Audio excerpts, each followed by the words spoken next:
Hello friends, welcome to my YouTube channel. हमारा आज का टॉपिक है ब्लड ग्रुप।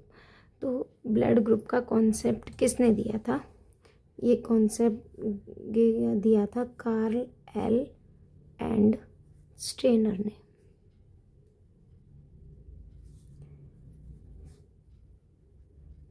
जब तक ब्लड ग्रुप्स की स्टडीज़ नहीं हुई थी, जब तक ब्लड ग्रुप के बारे में कुछ पता नहीं था, तो उस टाइम पे क्या होता था कि अगर किसी पेशेंट को नीड है, किसी इंसान को नीड है ब्लड की, तो किसी का भी ब्लड किसी को भी दे दिया जाता था। तो उस टाइम पे एक पैटर्न ऑब्जर्व किया गया कि जैसे ब्लड डोनेट होने के बाद जो रिसिपिएंट पर्सन होता है, जो ब्लड लिया होता है, उसकी बॉडी में कुछ में तो कोई रिएक्शंस नहीं होते, कोई परेशानी दिखाई नहीं देती है, कुछ में बहुत ज़्यादा परेशानी दिखाई देती है। कुछ केसेस में देखा गया कि आफ्टर ब्लड ट्रांसफ्यूजन कुछ लोगों की अल्टीमेटली डेथ हो गई।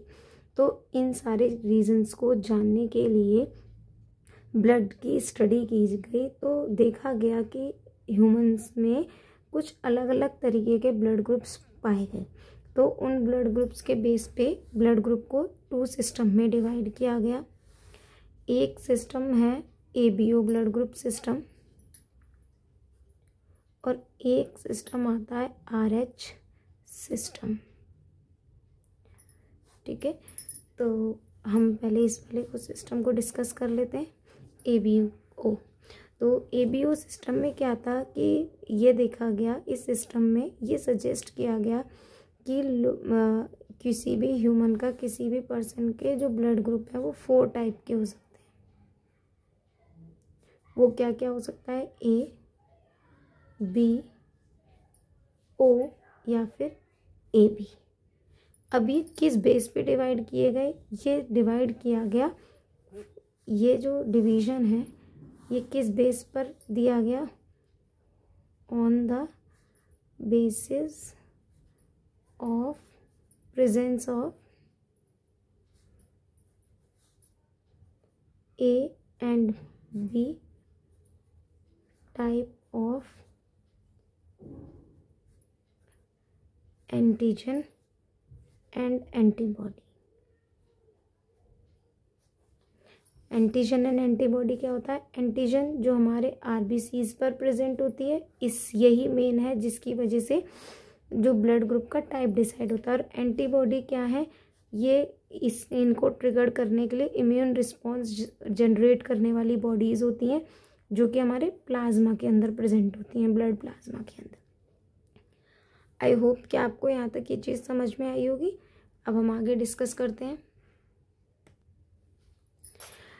ये किसकी बॉडी में कौन सा एंटीजन होगा, कौन सी एंटीबॉडी होगी, ये हम अभी बताते हैं। ठीक है, हम बस एंटीजन और एंटीबॉडी को डिफ्रेंशिएट करने के लिए मैं पहले आपको बता देती हूँ कि मैं एंटीजन्स को कैपिटल लेटर से डिनोट करके चलूँगी और एंटीबॉडीज़ को स्मॉल लेटर से डिफ्रेंशिएट करने के लिए, क्योंकि दोनों में है इन्हीं लेटर्स का यूज़ करना है, A और B का, तो फिर हम डिफ्रेंशिएट कर नहीं पाएंगे। इसीलिए हम उसको डिफ्रेंशिएट दिखाने के लिए एंटीजन्स को कैपिटल लेटर से डिनोट करेंगे और एंटीबॉडीज़ को स्मॉल लेटर से। So let's start. ये होता है, मानो किसी की RBCs का शेप आपको पता है, इस तरीके से होता है। समटाइम्स ये सीकल या स्फेरिकल ऐसे बोल दिया जाता है। तो इसकी बॉडी पर यहाँ पर इस तरीके से कुछ एंटीजन्स प्रेजेंट होते हैं। ठीक है, अगर इन एंटीजन्स का टाइप A है तो इस इंसान का जो ब्लड ग्रुप होगा, यहाँ पे मैं एंटीजन ही लिख लेती हूँ, एंटीजन।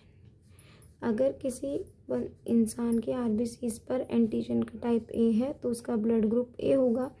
अगर B है तो वो B टाइप का होगा। और अगर दोनों टाइप के एंटीजन्स प्रेजेंट हैं A एंड B तो उसका ब्लड ग्रुप AB होता है। और अगर उसकी बॉडी पर कोई भी एंटीजन नहीं प्रेजेंट है, सॉरी उसकी RBCs की लेयर पर, तो फिर उसको O नाम दे दिया गया है। ठीक है, तो उसका ब्लड ग्रुप क्या हो जाएगा? O। ये यहाँ पे O दिखाया, रिप्रेजेंट करता है 0, मीन्स कोई एंटीबॉडी नहीं है, एंटीजन नहीं है। और ब्लड ग्रुप क्या रिप्रेजेंट करता है? ये O।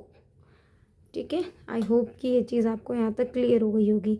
अब जैसे मैंने आपको बात की थी कि एंटीबॉडीज़ क्या है, जो प्लाज्मा के अंदर प्रेजेंट होती हैं, ये क्या करती हैं, डिफेंस मैकेनिज्म आपकी बॉडी में प्रेजेंट करती हैं। तो ये जो होती हैं ये इसके एंटी होती हैं। जो एंटीजन होता है इसके अपोजिटली एक बॉडी होती है। अब इसका काम डिफेंस कैसे है वो मैं आपको नेक्स्ट स्टेप में बताऊंगी। अभी हम यहाँ पे ये देख लेते हैं कि किस ब्लड ग्रुप के अंदर कौन सी एंटीबॉडी प्रेजेंट होती है। जैसे मैंने बताया एंटीबॉडी मतलब इसके अपोजिट की बॉडी है जिसका काम है डिफेंस करना। तो ए के एंटीबॉडी कौन सी होगी, ए के अपोजिट वाली बी।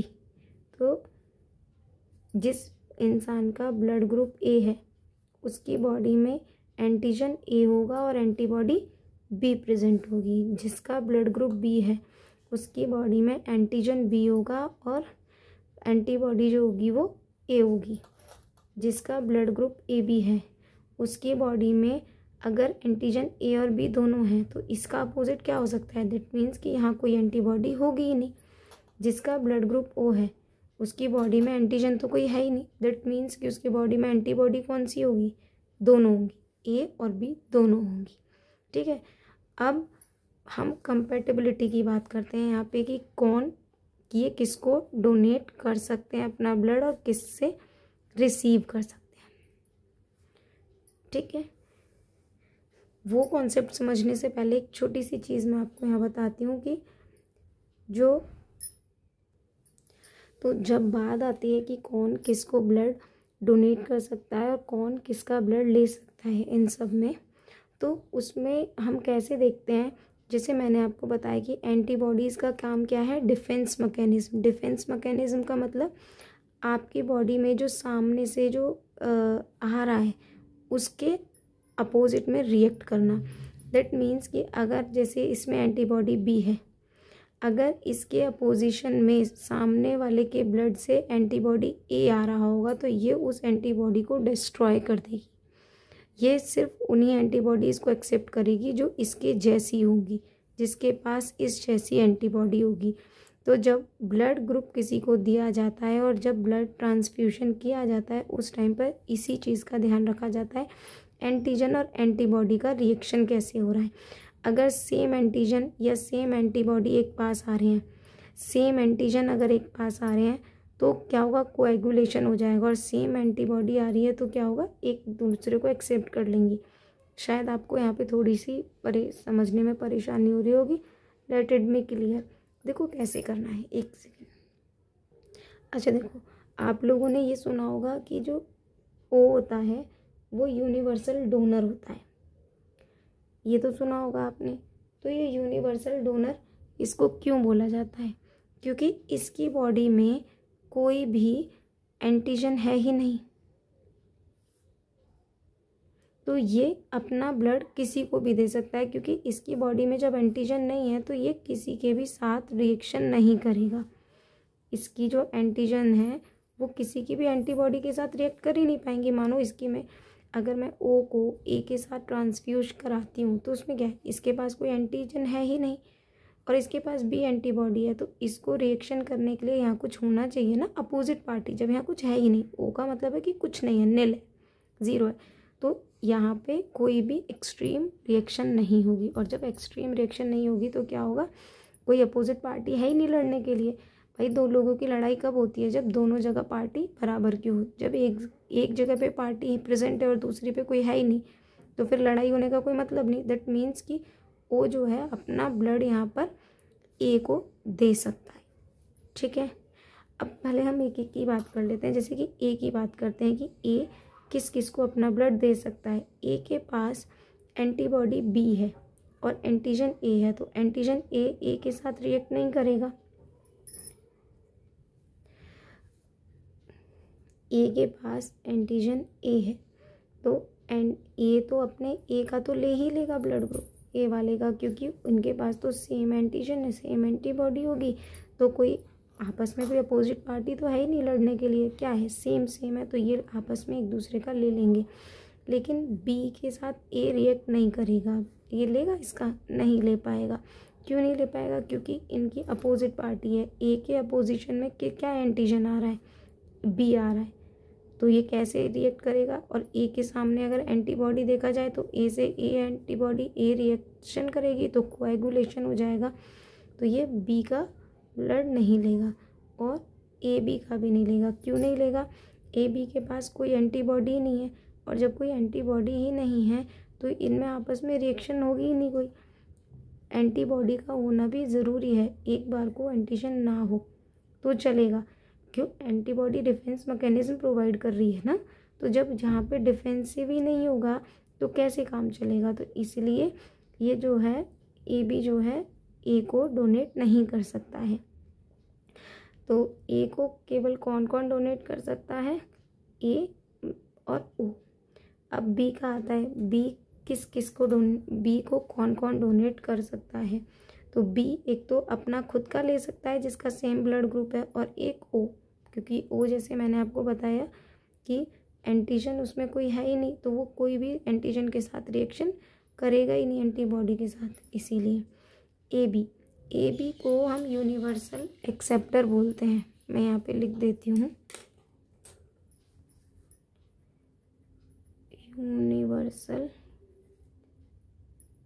एक्सेप्टर, और ये है यूनिवर्सल डोनर। ये एक्सेप्टर क्यों है? क्योंकि इसके पास कोई एंटीबॉडी नहीं है, तो क्या है, ये अपना दे तो सकता नहीं किसी को, क्योंकि एंटीबॉडी से एंटीबॉडी रिएक्शन कैसे करेगी, कोई रिएक्शन ही नहीं होगा। इसीलिए क्या है, पर ये एक्सेप्टर है, क्योंकि इसके एंटीबॉडी का काम क्या है? डिफेंस प्रोवाइड कराना। तो ये बाहर से कोई भी एंटीजन इसकी बॉडी में आ जाए, जब इसके पास डिफेंस मैकेनिज्म है ही नहीं ए बी के पास, तो ये किसी के अपोजिशन में, मतलब क्या है कि ये एक ऐसी बॉडी है जिसके कोई गार्ड ही नहीं है। ये एक ऐसा घर है जहाँ पर कोई गार्ड ही नहीं है, कोई भी उसके घर में आ सकता है। तो इसके घर में कोई भी आ सकता है, इस किसी के लिए कोई रोक टोक नहीं है। इसीलिए ए बी को ए वाला भी ब्लड ग्रुप, मतलब ब्लड ग्रुप वाला पर्सन ब्लड दे सकता है, बी वाला भी, ए बी वाला भी, और ओ वाला भी। लेकिन ओ वाला जो है उसको केवल ओ वाले का ही लेना पड़ेगा। क्यों? क्योंकि इसके पास एंटीबॉडी ए के भी है और बी की भी है। भाई इसके पास अगर ए का ब्लड डोनेट किया जाएगा तो इसकी जो एंटीबॉडी रहेंगी ए वाली बी को डिस्ट्रॉय कर देंगे, बी वाली ए को डिस्ट्रॉय कर देंगी, और क्या होगा इसका तो पास, क्योंकि दोनों तरीके की एंटीबॉडी है ना, डिफेंस मैकेनिज्म इसके पास दोनों तरीके का है, तो इसीलिए ये इनमें से किसी का भी ले ही नहीं पाएगा। और ए बी का क्यों नहीं ले पाएगा? क्योंकि ए बी के पास तो कोई है ही नहीं डिफेंस मैकेनिज्म, इस वजह से। आई होप कि आपको ये यहाँ तक ये चीज़ अच्छे से समझ में आ गई होगी। अब हमारा नेक्स्ट है RH system. RH not such a big system. इसका तो बस थोड़ा सा है, इसके बारे में ये नॉलेज होनी ज़रूरी है कि RH वर्ड का मतलब होता है रेसिस। ये रेसिस वर्ड आया है एक मंकी की स्पीसीज़ है वहाँ से, क्योंकि ये जो जिस फैक्टर की यहाँ पर बात की जा रही है RH फैक्टर की, ये उसी मंकी में ही पाया गया था, और उसके बाद फिर उसको देखा गया कि वो ह्यूमंस की बॉडी में भी प्रेजेंट है, तो उसको वहीं से उसका नाम लेकर के दे दिया गया। तो इसको इसी तरीके से बताया गया कि जहाँ पर ये प्रेजेंट है वो RH पॉजिटिव हो जाएंगे, और जिनके पास ये नहीं प्रेजेंट है वो RH नेगेटिव हो जाएंगे। तो ये RH पॉजिटिव RH नेगेटिव ये इसी में आते हैं। जैसे आपने सुना होगा कि ब्लड, ये क्या है, ए पॉजिटिव ब्लड ग्रुप है, ए नेगेटिव है, बी पॉजिटिव है, तो इसका सेम वही है कि जो पॉजिटिव वाला, पॉजिटिव का मतलब है प्रेजेंट होना, RH प्रेजेंट है, नेगेटिव वाला मतलब प्रेजेंट नहीं है। तो इसमें क्या होता है कि पॉजिटिव वाला केवल ले सकता है, नेगेटिव वाला किसी का भी ले सकता है, किसी को भी दे सकता है, ठीक है, ये होता है। सॉरी, नेगेटिव वाला दे सकता है क्योंकि इसके पास कुछ है ही नहीं, तो ये किसी को भी दे सकता है, लेकिन ये ले नहीं सकता, लेगा केवल नेगेटिव वाले का ही। इसीलिए ऐसा बोला जाता है कि जो भी ओ नेगेटिव को यूनिवर्सल डोनर बोला जाता है, क्योंकि ये किसी को भी दे सकता है, नेगेटिव का बताया मैंने, दे सकता है। और एक्सेप्टर ए बी पॉजिटिव वाले, ए बी नेगेटिव वाले नहीं होंगे।